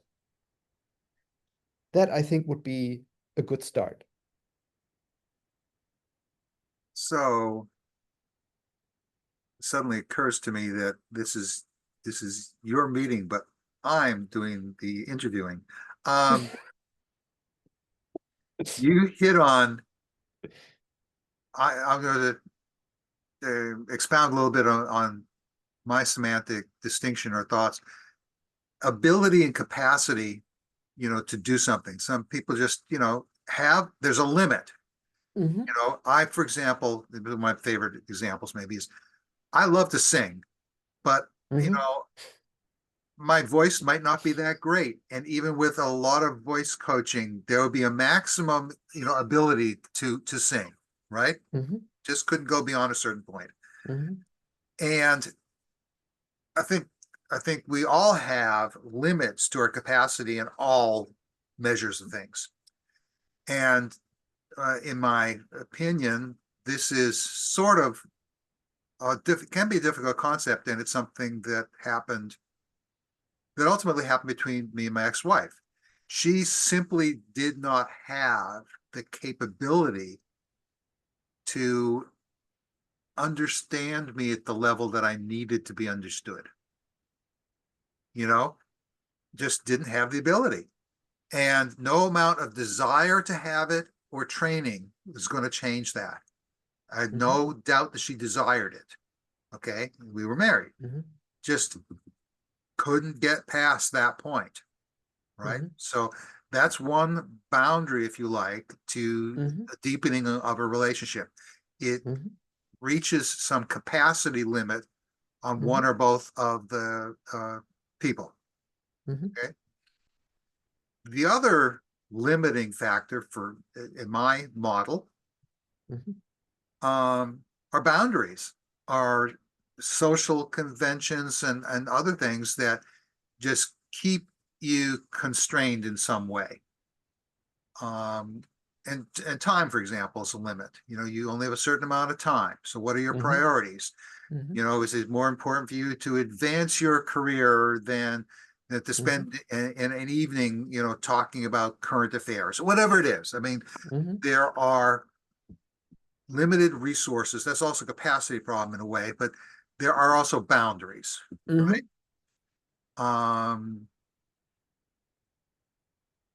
You have a husband, there are boundaries that you have with other people, okay? There's Mhm. places you're not going to go because there's a boundary. Mhm. Mhm. So there are boundaries. Um, they're both frustrating to me. That people have maybe limited capability. There aren't a lot of people who speak the language of our planet, so I have trouble finding people to converse with. Um, and there are boundaries. Sometimes there's people who can, but they have limited amount of time or other things constraining them. Um, so that's one thing to chew on. The other is in my mind at the moment because this I don't know if it's artificial or how we make. I'm concerned that I want to make an observation. You might make the observation, I think you're drinking too much, right? But I'm concerned that the way the observation is going to land, it's going to seem like an ultimatum. Like, Mhm. I think you're drinking too much and I can't have anything to do with you, if you're going to be drunk Mhm. or if you're going to drink and then drive. It's intolerable to me that you do that. You put other people's lives at risk. Whatever it Mhm. is, Mhm. however you put it, Mhm. it could also be registering as an ultimatum. That is, Yeah. if you don't change your behavior, if you don't fix this, there's a severe consequence. And I you probably have more, but I want to at least put a pin in that what I want to talk about. Right.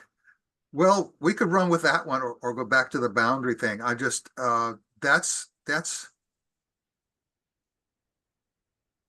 part of my quandary today. Hmm. Hmm. Yeah, is that Yeah. I'm at a place with my relationship with Marilyn that I like. I want more. I long for more, Hmm. but I don't want to put what I have at risk by Hmm. declaring what might appear to be an ultimatum. Hmm. Uh, And I think all of these are actually interrelated because what your ultimatum might be, and it might be, so for instance, someone wants to do a rock climbing with you. They want to go bouldering with you. And your body is just no longer in a state where you want to, like, it's just okay. But they say, well, if you loved me, we would go bouldering at least once a week. Okay, dude, I mean, like, look at me. That is a fucking ultimatum I have to set on you. It's like, if you insist on bouldering, we're done. And it's not that I don't love you, but like, look at me. What you're asking is not realistic. It's just a physical limitation of this meat and water and bones bag that I'm carrying around. It's not going to happen unless you want to kill me. Is that what you want?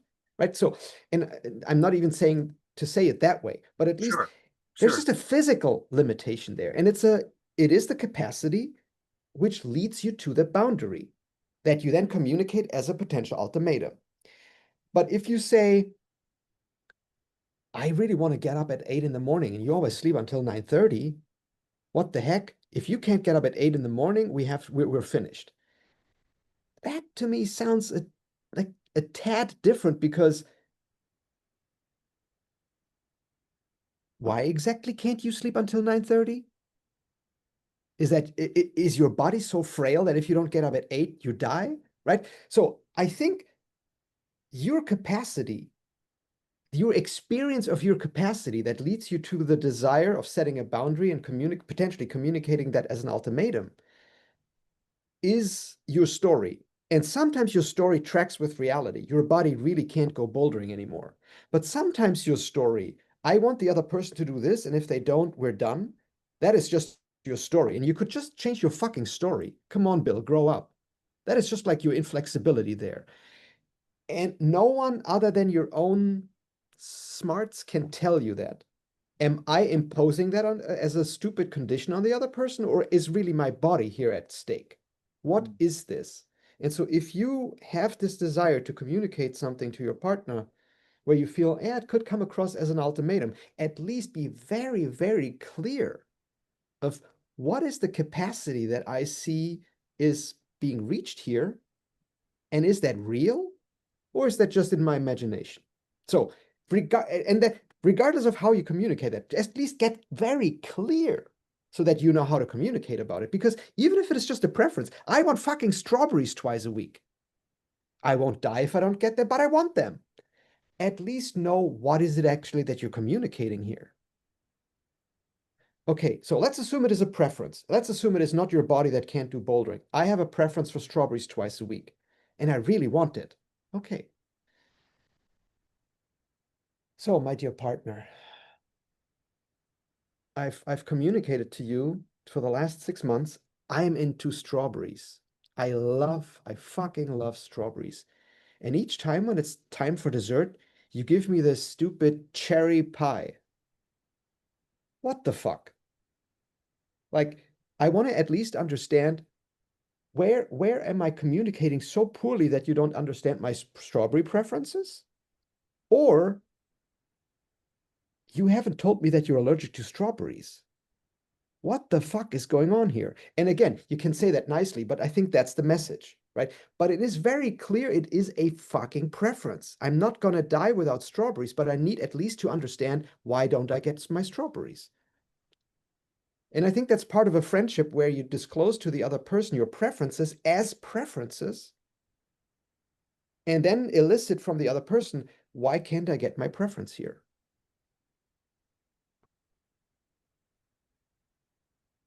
And in a friendly enough way, with I with had, I less had, less I expletives. I had a number of thoughts. One of them was, you might state something clearly, the other person might not perceive it as a clear statement. Yeah, Okay, which so is why I'm saying I'm still struggling with the learning to communicate. right. This and the tail end, I lost something in the middle because I didn't take notes. And you know this of me, I've told you. So this person who just texted me, they know, absolutely know. I've told them multiple times that I prefer to hear the voice, the sound of the voice, okay? A phone call. And I even sent them an audio clip making what they would call an ask. I would ask that you occasionally send me an audio clip rather than a text because I would like to hear the sound of your voice, okay? These things have never come to pass. Mhm. Does this person care less for me? No. They have, Now, uh, so let's make it about you and me, Bill, okay, because the same applies between you and me. So, and my request, if you now bring this up with me, so Jochen, like the last 6 messages that you sent text messages. I wish 2 of them would have been audio messages. Okay, and my response to you would then be, as a, I hope not too immature, but like somewhere in the middle, slightly matured person. Cured, matured, well, mature, if we're going mature to be person. brothers, you have to be as immature as me. Okay. But I would then ask, okay, Bill, next time I'm going to send you a text, can you do me a favor? Just send back as an audio clip, please, with a smiley face. Because I just like, you are the only person on the world, on the planet that I know who has that preference. And I'm just like, for whatever fucking reason, it is just so outside of my realm of habitual thought, of habitual experience. Just like if I had to remember, you're the only person I know who can see 4 primary colors. You see red, blue, green, Yellow. yellow. No, exactly. So you see 4 primary colors. You have like a 4th type of cone. No fucking clue how your brain does it. And each time when I see you, I forget that you can do that. And I'm just like, oh, fuck. So remind me. You sent me a picture that is the best picture for you, and I'm like, what is Bill talking about? And then remind me, oh, Bill is the guy who can see 4 primary colors. Okay, I sent you a text. You're upset. Has he forgotten again? Yes, I have. So remind me, hey, as an audio message, please. And then I will, because you're my friend. Yeah, but But I will not. here's the trade-off. Okay, again, boundary, Yep, whatever, yep, spectrum. yep. At what point does it become nagging? You see? Oh, I can tell you that.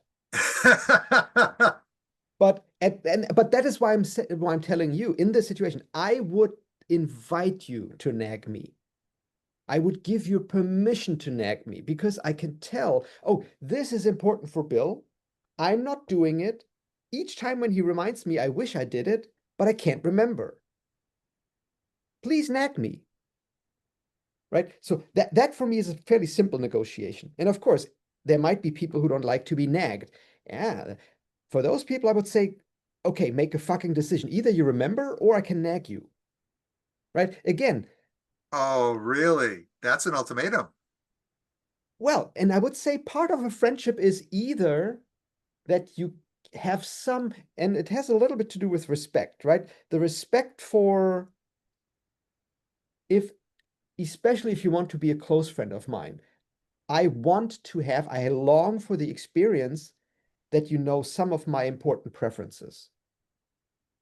And if, for instance, my preference for voice message is like, of all my preferences that I want you to know about me, that's number 3.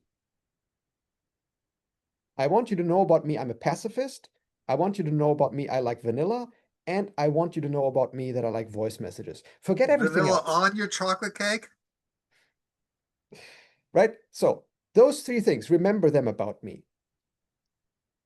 And then if the other person says, yeah, but I'm forgetful. Okay, can I nag you? No, I don't like to be nagged. Motherfucker, you're not making this easy. And at least I think it's not that I'm entitled to say that, but dude, you can't remember anything about me, and each time I remind you, you're upset. I think we can't be friends. And it's just like, it's almost like by definition of what friendship is.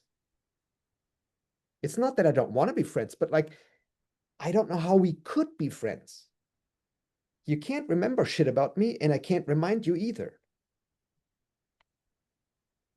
That's tough. And not because I don't want to be friends. So it's just like, it's just like realistically tough. And so for me, that at least it's where I think the boundary of friendship is. But most people can remember loads of stuff about me. So I don't that is typically not a cliff or it's not a cliff that I feel particularly at risk of falling down off. I haven't yet met Right. people where I really feel they have such a hard time remembering my preferences that and would then freak out if I remind them. Yeah. Hmm. So, But you could actually check it out, right? You could also, rather than having that person make the invitation, you could ask them, hey, you sent me this text, and now that I mention it, I assume you know my preference. Would it be okay? Not every text message you send, because I don't want to be an asshole either. After 4, 5, 6 messages I get from you that are text messages, would it be okay if I just remind you, and maybe if you have a minute, you just send it again as an audio message? You can ask that question. And really, I wouldn't even know if that person wants to be your friend. It is difficult for me to imagine that they would say, fuck off. Like, what would precipitate that response? I'm not entirely sure. So, like, I don't know whether you've ever heard about nonviolent communication, but there's this concept that the guy no, who I put think this violence is together, always necessary. force is necessary. Yes, Okay. you have to express your preferences strongly enough in the world for other people to register them. And that's a force, right? You have to express your preferences strongly enough. And that's precisely what the guy said. You have to be what he called dogging for your needs. You have to be your own advocate. Because if you don't tell people what you want, or rather, you don't tell them in a way where they can actually act on it, because they forget, right? And if you then don't remind them, and you carry that as a weight on your shoulders, as like, they don't want to be my friend, it's kind of on you. So you have to express your preferences strongly enough for other people to have a chance to register them with their given capacity.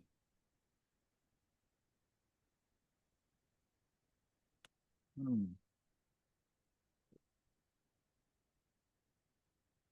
And quite honestly, after expressing all of this, like sometimes people tell me, "Oh, Jochen, it's so amazing. You can be friends with everyone." And I'm like, well, I want to push it even further, but like at least most people I can be friends with, maybe because I have already learned to express my preferences strongly enough in a friendly enough manner so that most people actually can get along with that. You know, you're probably following the thread of what I said, but this sentence says, still getting over my jet lag, which is probably just another way of saying still recovering from my busy year, exclamation point. So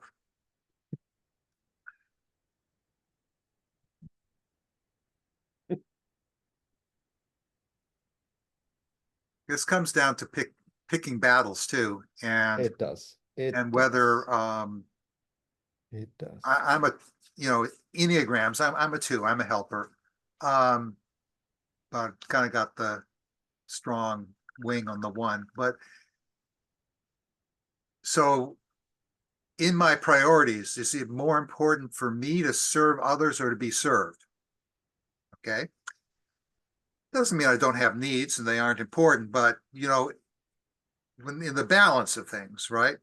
So for example, if I ask permission, is it okay to nag you about your failure to follow through on your health appointments? That for me in this situation is a higher priority than is it okay for me to nag you about the fact that you almost never call? Okay. And it's like pick your battles type of thing. What Mm-hmm. hill do you want to die on? You know, Mm-hmm. not you couldn't do both, but one is more important than the other to me. Mm-hmm. Not that I don't complain about it, and not that it doesn't matter to me, but its priority is not as high in my mind. Well, I just want to say, and this is almost comes out of, it's not management school, but it's like a thing where if you get into the same kind of situation repeatedly, more than a handful of times, it probably already should suggest to your consciousness you want to have a general pattern solution for that, right? Similarly, if you always have to reply to a certain email and at some point you don't have a boilerplate for that reply, but you have to write 5 paragraphs 20 times, at some point you should have figured out, no matter how important it feels, Right. I should just have a template. Yeah, I Right. do. And so if you are, and you said like with, for instance, with Marilyn or like, you know, with other people, if you feel, oh, this is coming up again and again and again, almost like unimportant of how important you feel it is, maybe it should just suggest to you, no, this I do want to figure this out. Yeah, Just by the frequency in which that occurs to you as a problem.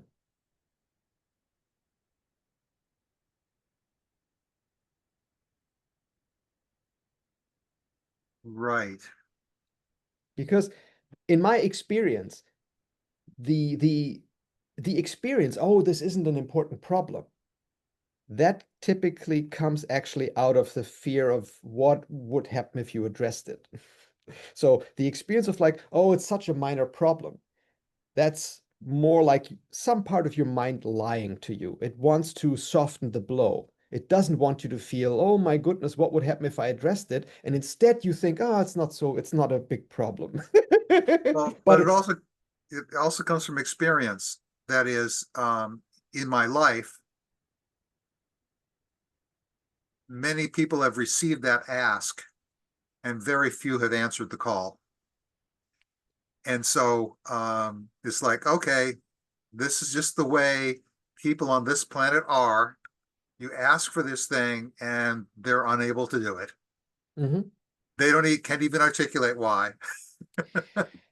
Yeah, and I think part of it for me has to do with how how easy it is for me to represent a preference. And again, food preferences, I think about people I can represent easily because I have food preferences. And so I can literally use my own mental map of food items and place any person that I know onto the same map as like, oh, that person is here. But let's say someone has preferences about which type of cravat to wear. That might be much, much harder for me to ever learn because I don't have any fucking cravats. I mean, maybe 3 for funerals, red, blue, and black, and we're done, right? And if then someone says like, You only need one. They're only going to bury you with one. no, but anyway, all I'm saying is there are domains of preferences that I have so little experience with, I just don't have a fucking map at all. And to then have someone come to me and say, please place me there on that map. I was like, what fucking map are you talking about? Yeah. And that person I would then ask, if this is an important preference for you, please kindly remind me of that preferences every once in a while because I have such a hard time putting that on any map. I don't have a map there. Well, right. This could be this could be a capacity problem. That is, Yes. most of us, all of us eat food. And I think pretty much everyone knows what the things have taste and have food preferences, and like the taste of some things, dislike the taste of others. So if I tell you that I share, your love of chocolate cake, we understand. We have an understanding there already. I think that the people I deal with, everybody, that none of them seems to have the capacity to understand what it tastes like to me to To hear hear a their voice. voice. Yeah. Okay. And They don't know how literally, I'm missing just that. Just give me an ice cream cone once a month. but Bill, I'm pretty sure if you imagine you had only blind friends and you see a Gauguin, you see a Rembrandt, you see a Vermeer, and you try to express to people the difference between them, what do you like? What are you the fuck talking about? Right. And it's a capacity problem. I agree. And so in that case, I think you have to remind people, oh yeah, we're now in a Rembrandt exhibit, and I'm really enjoying myself because they still don't know what you're talking about. They can abstractly represent that you have a preference experience, but they can't represent the experience. They just can't. And so I think in that sense, if you understand that they lack the capacity, anyone who I believe that I'm testing this out as I'm talking about it. I believe anyone who self-declares they want to be your friend will be okay with you reminding them of the difference in capacity. They will be okay with that. I'm sure you're right. Especially if you don't make it a moral judgment like, why do you lack this capacity? You're such an idiot. But it also becomes an optimization problem. That is, if I It have is. if I have 5 minutes to talk to someone, am I going to spend it talking about something that is not going to have any impact? Or am I going to talk about something impactful? I'm going to choose the impactful thing.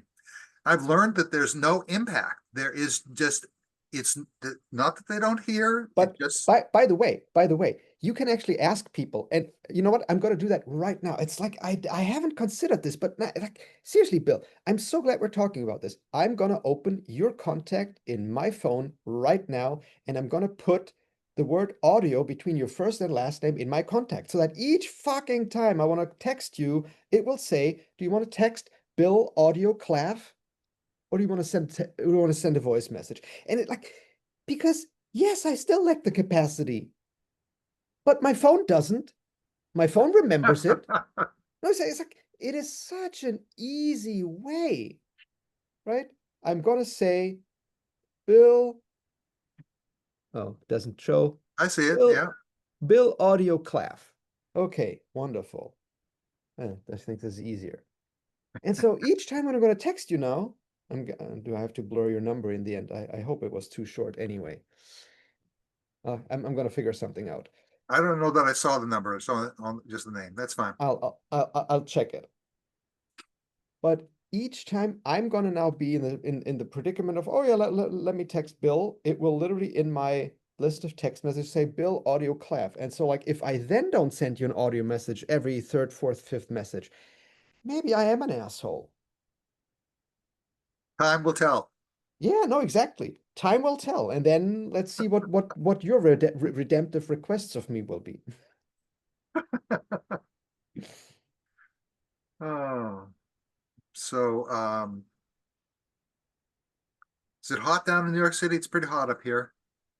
Um, Outside we have like 95, Yeah, I'm sure it's 90 94. something and not by the thermometer, but yeah. I I was late because I was watering. Um, live on a 2 acre lot. About 3/4 of an acre of it is actually got, plants or landscaping. And things look stressed yesterday, and I know objectively that it's better to water first thing in the morning than the middle of the day. Um, so I was watering. I was running behind schedule because I had announced my intention to do that this last night to Marilyn, so she'd Mhm. know what the morning was going to be. I woke up early, and I looked over and she's sleeping, and I'm just know she doesn't get enough sleep. And I don't want to wake her up, and I'm enjoying watching her sleep. And so I just like stay there for another hour or hour and a half or whatever, till she wakes up. Should have been out, you know, should have been out watering. The Mhm. objective,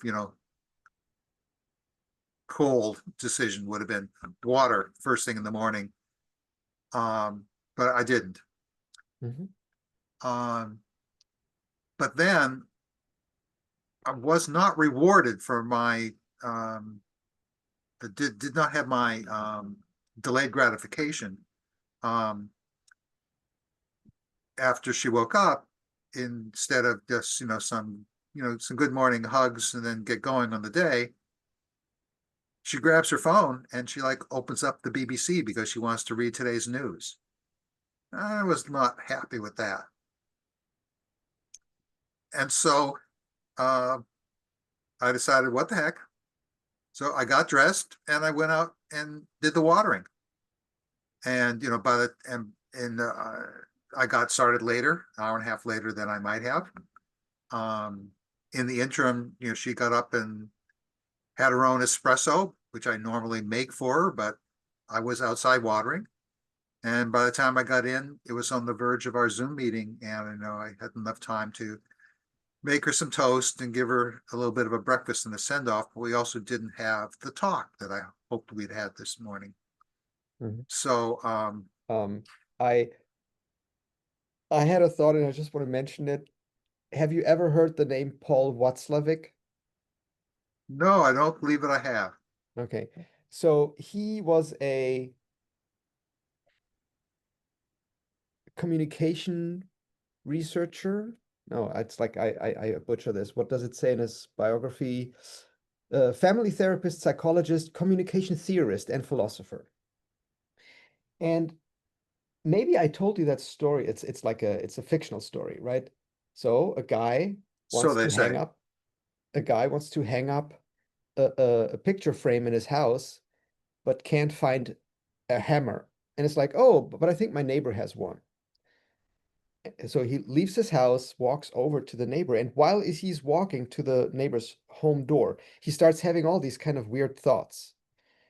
And like, oh yeah, like last week I borrowed this thing, and my neighbor had to ask me to get it back if I now want the hammer. Oh, and, he keeps having these thoughts, and it's he gets down the rabbit hole. He is already at the door. He has knocked at the door. And he keeps still having these kind of thoughts that get wilder and wilder, where he thinks at some point, yeah, maybe the neighbor won't like me at all if I do this. The door opens, the neighbor smiles at him, and the guy says, like, you know what? Keep your fucking hammer, you idiot. And that's the problem, right? And so I think I would really recommend, and I can try to look up like some presentations that this guy has given. The difficulty that happens when you make too many assumptions about another person's experience with your experience, and their experience with your experience, and your experience with their experience of your experience, and what, like, and if you get into this cabinet of mirrors, and then you treat the other person like the thing that you see in that cabinet, bad move all round. Really bad move, right? Because you're projecting onto the other person something that didn't ever occur to them. So with these kinds of situations, I would just like tell people, just get clear of what your projection is and what is actually what you can really ascertain is going on for the other person. Yep. So anyway, So, and sorry yep. for interrupting you, but No, no, no. My mind's already like, there are boundaries on what I'm going to do the rest of the day, and part of them have to do with the fact that it's so hot out. I'm not going to go out and do Yep. yard work, for Yep. example, any more yard work than I already did. So that's how my mind got there. There's still one aspect in what you shared about like your morning that I think is really important. And this is, and oh my goodness, Bill, this is one of the things I struggle with the most in life. So I think that's why in a way, it's even triggering. How do I disclose to other people preferences that I have that I'm almost ashamed of having? Hmm. When you wake up and then you pick up your phone and read the BBC News, that hurts me. But I cannot even justify bringing that up with you because it's fucking normal human behavior, right? You're not doing Oh, anything wrong. How could I ever even oh, it's say that? definitely wrong. Don't pussyfoot around it. Definitely wrong. So here, the Bill doesn't say that. Bill this evening probably says, um, when you came, back to bed this morning, I was hoping we would snuggle some, but you just picked up your phone and read the news. So I started going about my morning. And I'm not going to read any more into it. Not like I missed this or you shouldn't have. That just like this is what I wanted or expected. This is what happened. And No, that's it. I'm not doing it, right? But I think, and I want to experiment with this more because I'm not doing it yet. But I imagine if I can disclose to the other people what my longing is in that moment, Mhm. that might work. Right. That's what I'm kind of trying to do. But really as a longing, like, oh, in that moment, what would have made I I was watching you for an hour and a half because it was so beautiful seeing you asleep. And there was such a longing in me that once you wake up, we would snuggle for a minute. And it didn't happen, and that's okay. But I want you to know that I had that longing. And you didn't do anything. I'm going to admit that that's okay. No, exactly. Because I Seriously. didn't even share that. I didn't even share that with you, right? But I'm telling you now, Mhm. so that you know that is what my heart burns for. So you didn't do anything wrong. And I'm not even asking you to do it tomorrow, but I want you to know what my heart burns for. Mhm. Yeah. And yeah, we're just not in this, we're stupidly not in the habit of sharing that with people, especially with people where we would have a reasonable expectation if they know that about me and they have the capacity to represent it, they might be very well motivated to speak to that longing on occasion. Right. Not every day. I mean, you don't want to have a 5-course menu with dessert every day. You're going to get opulent and fat and it's not good for you. But once a week, once a month, to go out and eat to your heart's content? Yes, please. Right? So I think a longing is not something where I want the other person to then start catering to that longing in a way where I'm like oversaturated. Right.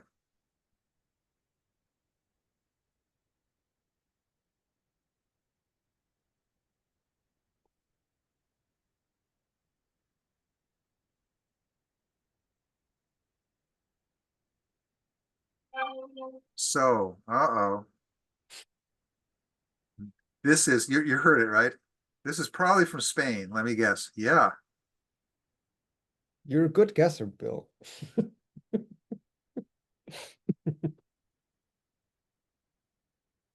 And we spoke for over 2 hours already. So maybe at some point we also need to bring this to a close for me to do my trade-offs.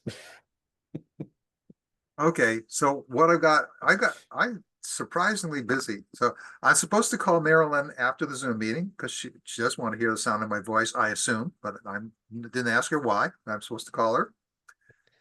The contractor is going to call me after he meets with his next client. Just FYI, I like this guy. We're almost friends. We've done a lot of business together. I've spent tens of thousands of dollars. He's the head of the company.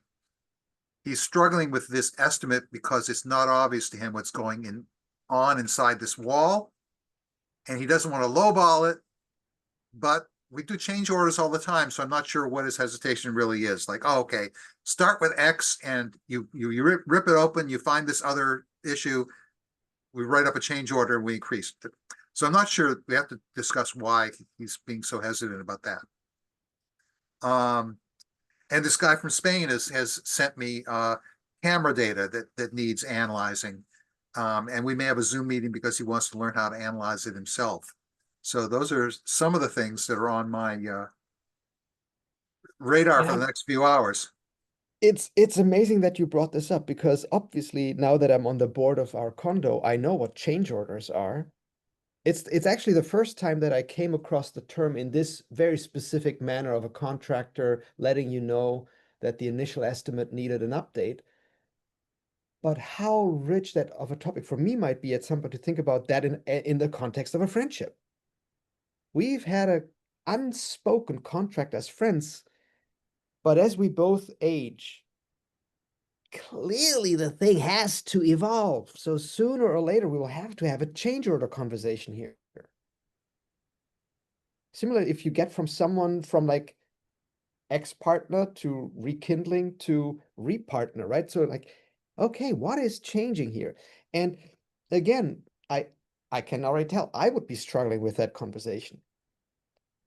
Because each time I'm having negotiated a contract, I'm like, oh, this is so nice. We've got a contract here. I don't want to open up that barrel again. Maybe. And again, I think it has to do with the capacity, not so much of representation, but of behavioral skill. Do I trust my own ability to not being shortchanged in that change order negotiation? And I think a lot of people struggle with that. They feel once they have it settled, they want to keep it that way because, no, this is a safe contract. I know what I'm doing. That person's doing that. Don't you dare change it. But that's just not reality because change orders happen all the time, as you said. And so that like if we have a round number 2 at some point, that might be a fascinating topic to explore. How to do change orders within friendships. Sounds good. Well, I enjoyed myself. Yeah. So, And Bill, I'll send you the recording for review, but I can already tell you as part of that, I will create, some text representation of what we talked about. And as I'm going to do that, I will have again flashlight moments, flashbulb moments. So thank you very, very much. This was fantastic. yeah, okay. Well, I'll hear from you later. Indeed. Until then, bye bye. Bye-bye.